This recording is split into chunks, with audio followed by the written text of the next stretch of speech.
Jangan lupa like, share, and subscribe. Sentuh tombol ini. Senin 28 bulan Ramadan 1442 Hijriyah. Hukuman bagi pecinta dunia. 1. Malik bin Dinar rahimahullah berkata, aku membaca dalam beberapa kitab, bahwasanya Allah berfirman, hukuman paling ringan yang aku berikan bagi orang alim yang cinta dunia adalah aku hilangkan dari hatinya rasa nikmat ketika bermunajat kepadaku. Al-Manhaj As-Sawi, 293. Keterangan senada di Al-Liya, Juz 1 halaman 60.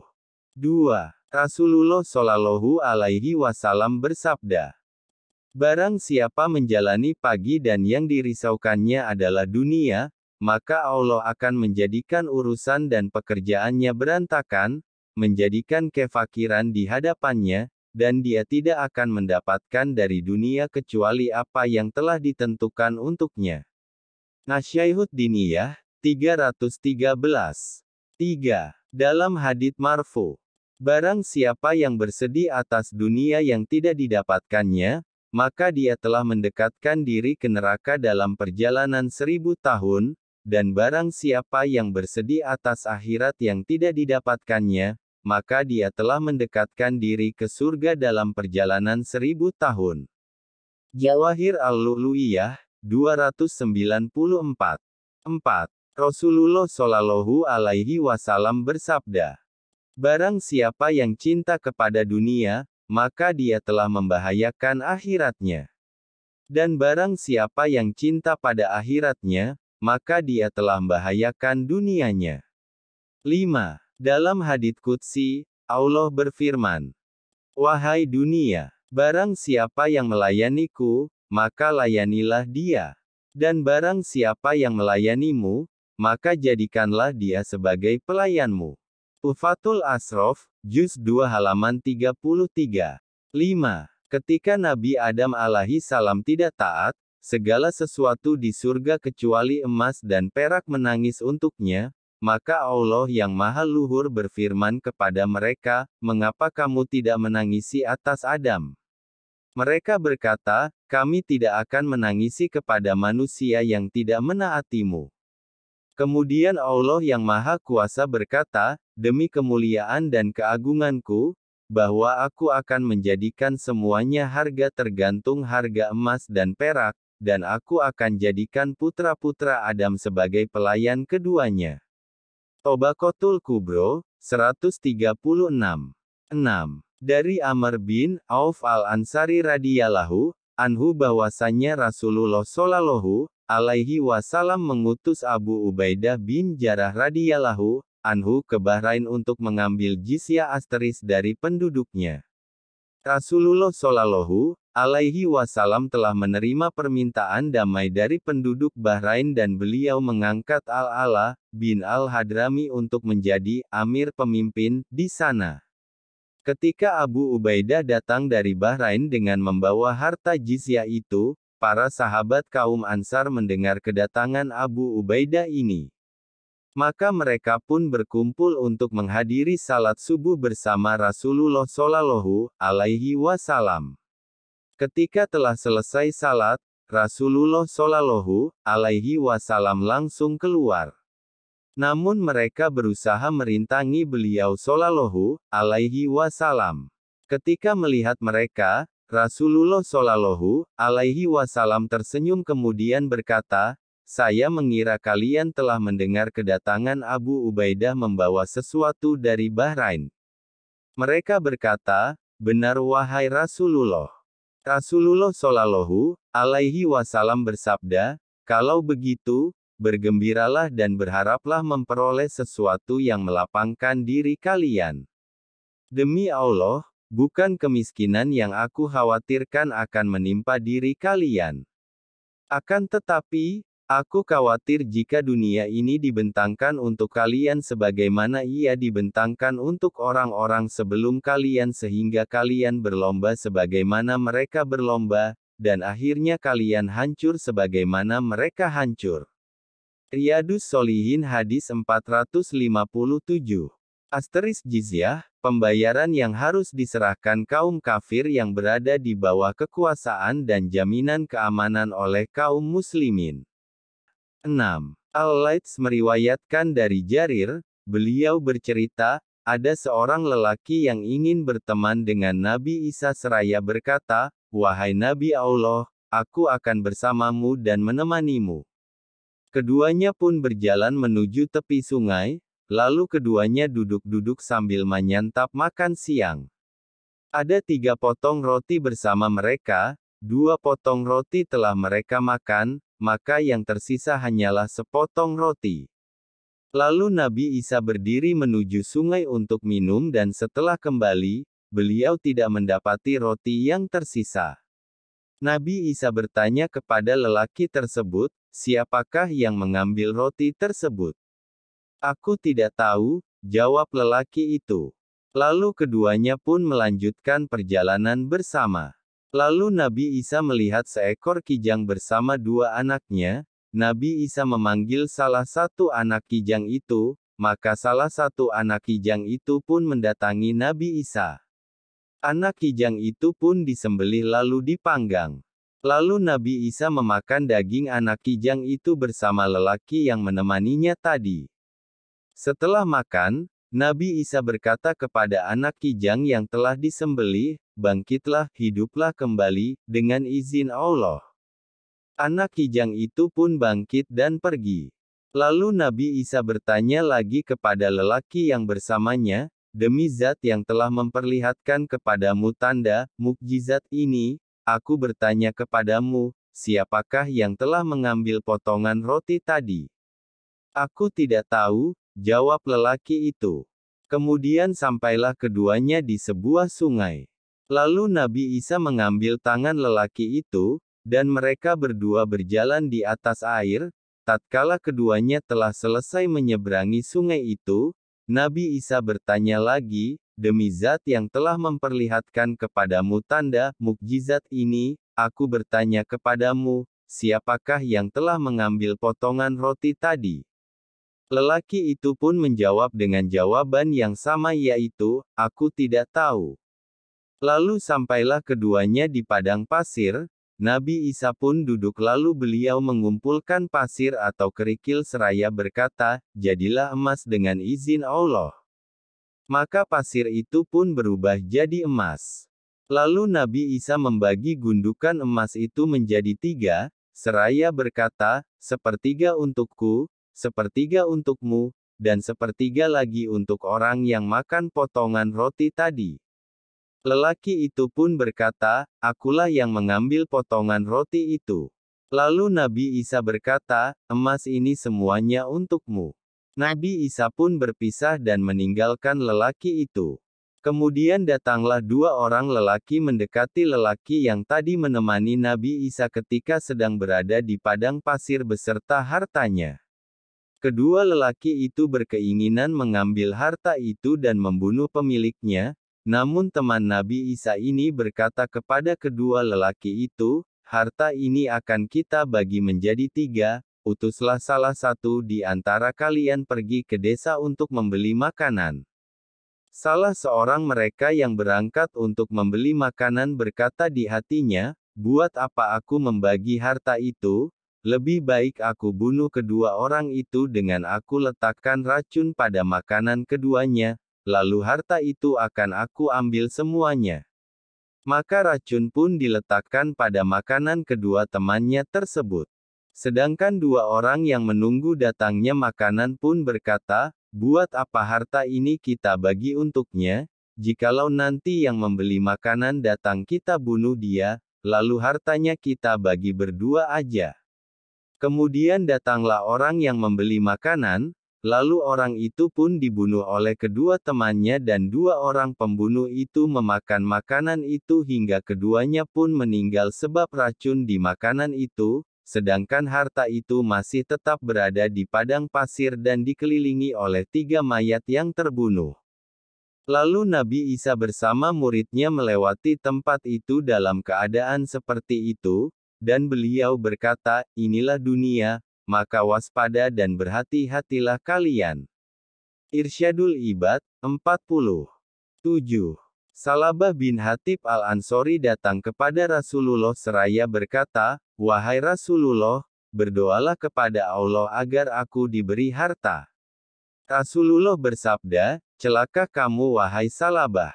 Harta sedikit namun engkau dapat mensyukurinya itu lebih baik daripada harta banyak namun kamu tidak dapat mensyukurinya." Kemudian di kesempatan lain, Salabah kembali mendatangi Rasulullah seraya berkata, "Wahai Rasulullah, berdoalah kepada Allah agar aku diberi harta." Rasulullah bersabda, "Apakah kamu tidak menjadikan diriku tauladan yang baik, demi zat yang menggenggam jiwaku? Seandainya aku ingin gunung-gunung dijadikan emas dan perak untukku, niscaya gunung-gunung itu akan menjadi emas dan perak."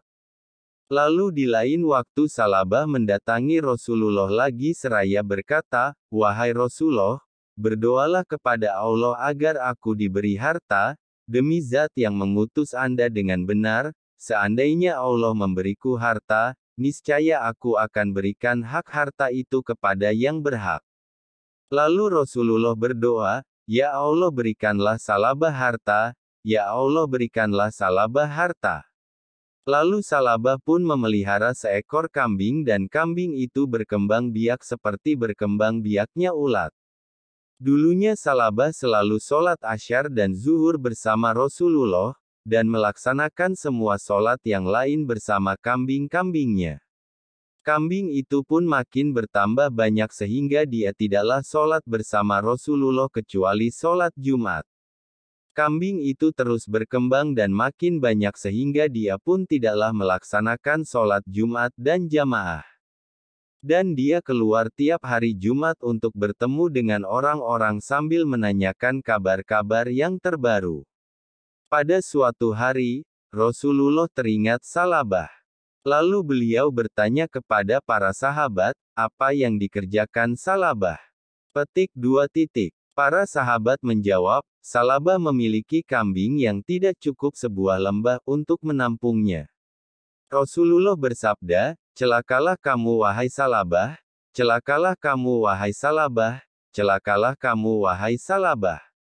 Petik 2. Lalu Allah menurunkan ayat tentang kewajiban zakat. Rasulullah pun mengutus seorang lelaki dari Bani Sulaim dan seorang lagi dari Bani Juhainah. Rasulullah menulis aturan zakat dan cara menghitungnya. Lalu Rasulullah berkata kepada kedua utusan itu, "Datangilah Salabah bin Hatib dan datangilah seorang lelaki dari Bani Sulaim, lalu ambillah zakat dari kedua orang itu." Kedua utusan ini pun keluar dan mendatangi Salabah.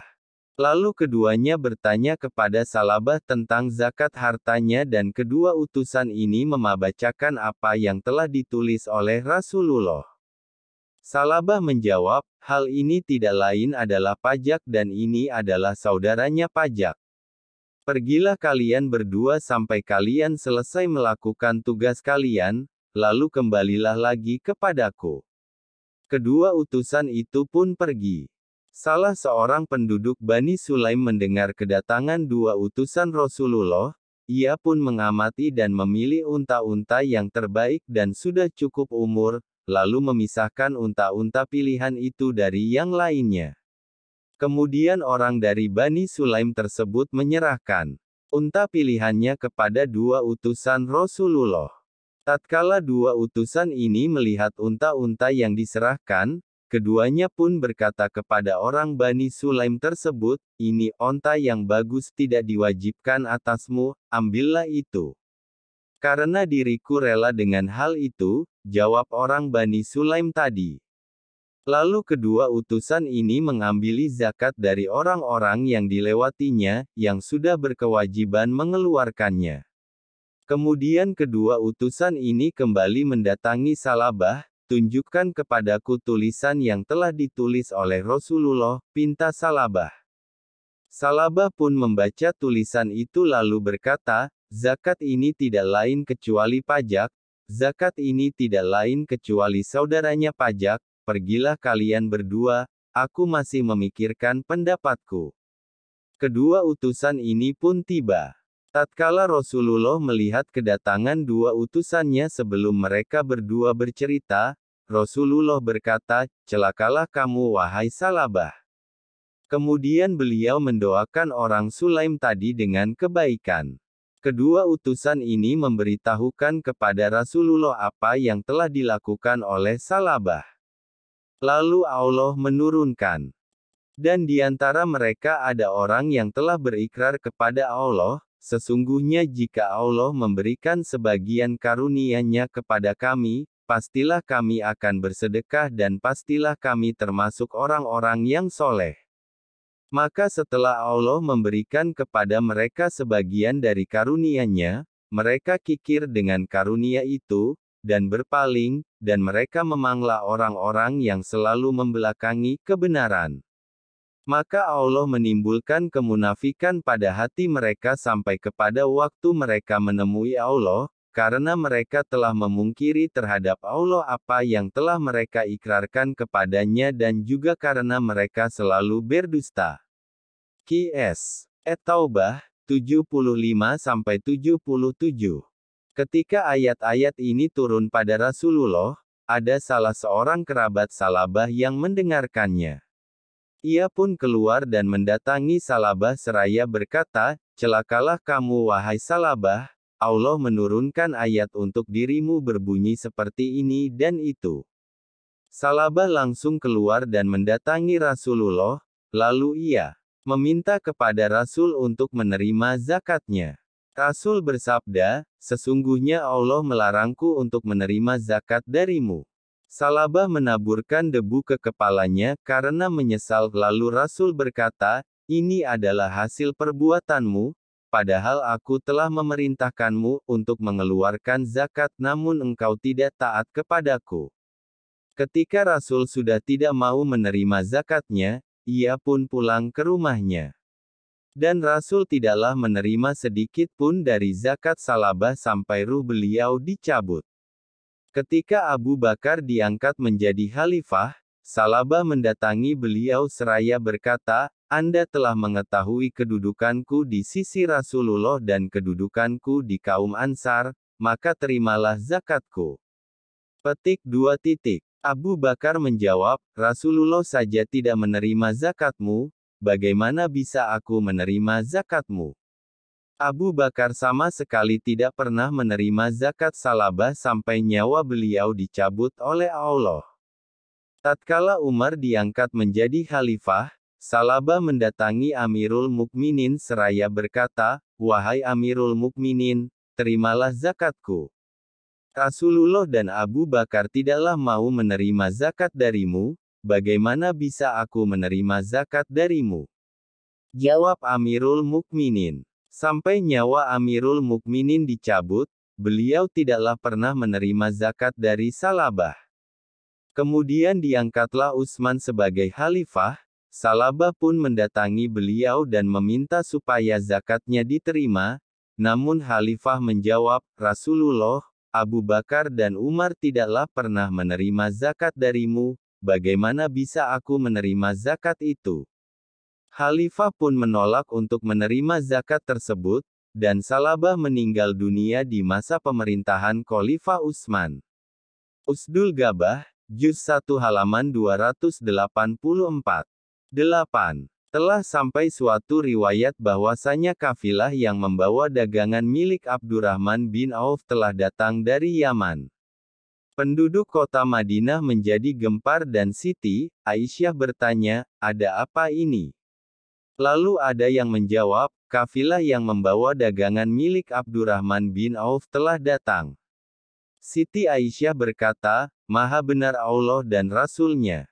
Sampailah ucapan Siti Aisyah ini ke telinga Abdurrahman bin Auf, lalu ia menanyakan maksud ucapan Siti Aisyah tersebut.